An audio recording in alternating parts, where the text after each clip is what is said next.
அவனருளாலே அவன் தாழ் பணிந்து. ஜெய் சாய்ராம். ஒருமுறை பாபா மற்றும் அவரது நண்பர்களும் மத சாஸ்திரங்களையும் மற்ற புத்தகங்களையும் படித்ததுக்கப்புறம் பிரம்மத்தின் குணத்தை பற்றி தெரிஞ்சுக்கணுன்னு அவங்களுக்குள்ளே விவாதம் பண்ணிக்கிறாங்க. அதில் ஒருத்தர் சொல்கிறாரு, யாரோட துணையும் இல்லாமல் ஆன்மாவாலே உயரணும்னு சொல்கிறாரு. மற்றொருத்தர் சொல்கிறாரு, எண்ணங்கள் யோசனைகளிலிருந்து நாம் விடுபட்டவராக இருக்கணும் அப்படின்னு சொல்கிறாரு. மூன்றாம் நபர் சொல்கிறாரு, இந்த உலகம் மாறி இயங்கிக்கிட்டு இருக்கு, எது நிலையானது எது நிலையற்றது அப்படின்றத பற்றி உணரணும் அப்படின்னு. நான்காம் நபர் பாபா என்ன நினைக்கிறாரு அப்படின்னா, ஏட்டறிவு பயன் தராது, நமது கடமைகளை நம்ம சரிவர செய்யணும், நமது உடல் மனம் ஐம்புலன்களும் குரு கிட்ட சரணடைய செய்யணும், குரு தான் கடவுள், குரு தான் சர்வ வியாபி அப்படின்னு நினைக்கிறாரு. உறுதியான மன நம்பிக்கை நமக்கு வேணும் அப்படின்றதையும் நினைக்கிறாங்க.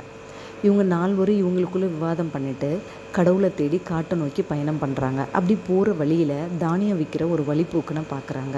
அந்த வழிப்போக்குன்னு கேட்குறாரு, எங்கே இவ்வளோ தூரம் போகிறீங்க அப்படி சொல்லிட்டு.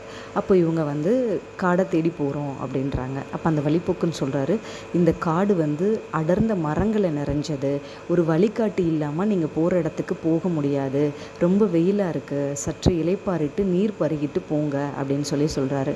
இவங்க அவர் சொல்கிறத பொருட்படுத்தாமல் நடந்து போக ஆரம்பிக்கிறாங்க. ரொம்ப தூரம் போயிடுறாங்க. போனால் மீண்டும் திரும்ப ஃபஸ்ட்டு போன இடத்துக்கே நிற்கிறாங்க. அப்போ வழிப்போக்குனா பார்க்குறாங்க. அப்போ அந்த வழிப்போக்குன்னு சொல்கிறாரு, நீங்கள் வெறும் வயிற்றுடன் போனீங்க அப்படின்னா நீங்கள் எங்கே போகணுமோ அந்த இடத்துக்கு போய் சேர முடியாது, இந்த ரொட்டி துண்டும் தண்ணியும் சாப்பிட்டுட்டு போங்க, கொஞ்ச நேரம் இலைப்பாரிட்டு போங்க அப்படின்னு சொல்கிறாரு. அந்த மூவரும் அதை ஏற்க மறுக்கிறாங்க. ஆனால் பாபா மட்டும் அந்த வழிப்போக்கனோட அசாதாரண அன்புனால் வெயிட் பண்ணி அவர் கொடுக்குற ரொட்டி துண்டும் தண்ணியும் குடிக்கிறாரு. குடிச்சிட்டு வெயிட் பண்ணிகிட்டு இருக்காரு அங்கே. அப்போது குரு பாபா முன் தோன்றி எதை பற்றிய சர்ச்சை என்று கேட்கிறார். பாபா நடந்த எல்லா விஷயத்தையும் சொல்கிறாரு. அப்போ குரு சொல்கிறாரு, நீ என் கூட வர விரும்புகிறியா, உனக்கு தேவையானதை நான் காண்பிக்கிறேன் அப்படின்னு மற்ற மூவரும் போக யோசிக்கிறாங்க. பாபா மட்டும் சரின்னு சொல்லிட்டு அவர் பின்னாடி போகிறாரு. குரு என்ன பண்ணுறாரு, பாபாவை ஒரு கிணத்துக்கிட்ட கூட்டிகிட்டு போயிட்டு பாபாவோட கால்களை கயிற்றால் கட்டி கிணத்துல தலைகீழ தொங்க விட்டுறாரு.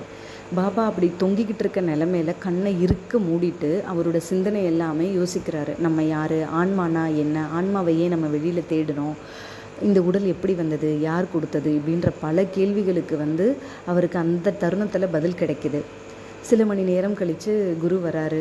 பாபாவை வெளியில் எடுக்கிறாரு. கிணத்துல இருந்து வெளியில் வந்தோன்னா பாபாவை பார்த்து கேட்குறாரு, இப்போ எப்படி நீ உணர்ற அப்படின்னு சொல்லிட்டு. அப்போ பாபா சொல்கிறாரு, நான் பேரின்பத்தின் உச்சியில் இருக்கேன், அதை எப்படி உங்ககிட்ட நான் விவரிக்கிறது அப்படின்னு சொல்கிறாரு. குரு பாபாவை கட்டி பிடிச்சிக்கிறாரு. கட்டி பிடிச்சிட்டு குரு பாபாவை பாராட்டுறாரு. பாராட்டிட்டு பின்பு அவரோட குருகுலத்துக்கு பாபாவை கூட்டிகிட்டு போகிறாரு.